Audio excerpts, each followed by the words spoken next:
अस्सलाम वालेकुम दोस्तों, कैसे हैं आप सब। उम्मीद है मेरे तमाम दोस्त बिल्कुल खैरियत से होंगे। दोस्तों, इससे पहले हमने अल्फ़ाबेट्स पर भरपूर बात की थी, कैपिटल एंड स्मॉल लेटर्स सीखे थे।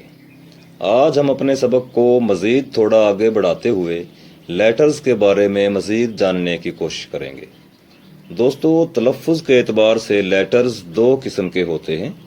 नंबर 1 वावल, जिन्हें उर्दू में हरूफ इल्लत कहा जाता है। नंबर 2 कंसोनेंट, यानी सही हरूफ। दोस्तों, जैसे उर्दू में ज़ेर ज़बर पेश काम करते हैं, बिल्कुल यही काम इंग्लिश में वावल्स सरंजाम देते हैं। इंग्लिश वावल लेटर्स तादाद में 5 हैं। बाकी तमाम हरूफ कंसोनेंट यानी हरूफ सही कहलाते हैं। अब हम सीखेंगे कि वावल्स और कंसोनेंट्स को यूज़ कैसे करना होता है। लेकिन दोस्तों, इससे पहले कहना चाहूँगा कि जिन दोस्तों ने चैनल सब्सक्राइब नहीं किया, सबसे पहले चैनल सब्सक्राइब कर लें। चैनल सब्सक्राइब्ड होने के साथ ही आपके सामने स्क्रीन पर बेल आइकन शो होगा, इसे क्लिक करें।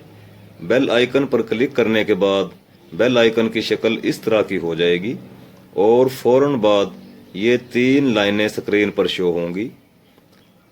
यहाँ सबसे ऊपर ऑल लिखा हुआ है, इस पर क्लिक करें।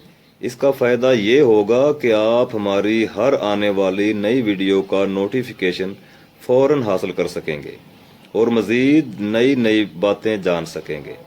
जी दोस्तों, अब हम अपने आज के सबक को मज़ीद आगे बढ़ाते हैं।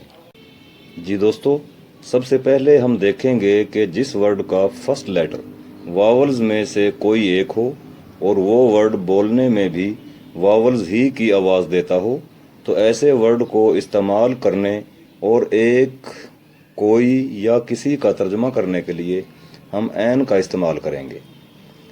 लेकिन इससे पहले मैं आपको बता दूं कि वावल्स होते कौन कौन से हैं। वावल्स 5 हैं, ए, ई, आई, ओ, यू।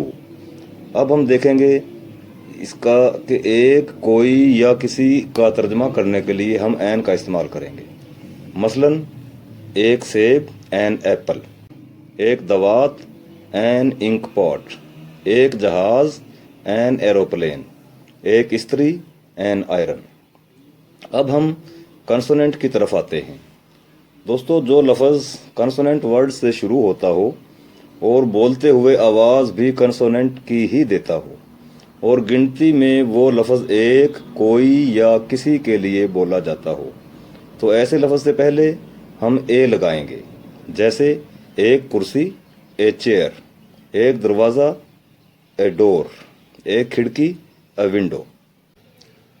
दोस्तों, कुछ अल्फाज ऐसे भी होते हैं जिनका फर्स्ट लेटर तो कंसोनेंट में से कोई एक होता है, लेकिन ज़ुबान से अदा करते हुए उसकी आवाज़ वावल होती है, तो इसे बोलते और लिखते वक्त इस बात का लिहाज किए बगैर कि इस लफ्ज़ का फर्स्ट लेटर तो कंसोनेंट है, हम यहाँ भी एन का ही इस्तेमाल करेंगे, क्योंकि लफ्ज़ की सौती अदायगी वावल है। मसलन एक घंटा, इसका फर्स्ट लेटर एच है, लेकिन अंग्रेज़ी में इसकी आवाज़ वावल है, इसलिए हम यहाँ एन आर का इस्तेमाल करेंगे। इसी तरह कुछ अल्फाज ऐसे भी होते हैं जिनका फर्स्ट लेटर तो वावल होता है, लेकिन बोलते वक्त इसकी अदायगी वावल की बजाय कंसोनेंट होती है, तो यहाँ हम एन की बजाय ए का इस्तेमाल करेंगे। जैसे कोई एक मुफीद चीज़ अ यूज़फुल थिंग, कोई एक यूनिवर्सिटी अ यूनिवर्सिटी।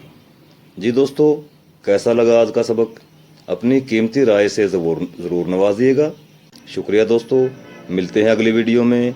उस वक्त तक के लिए अल्लाह हाफिज़।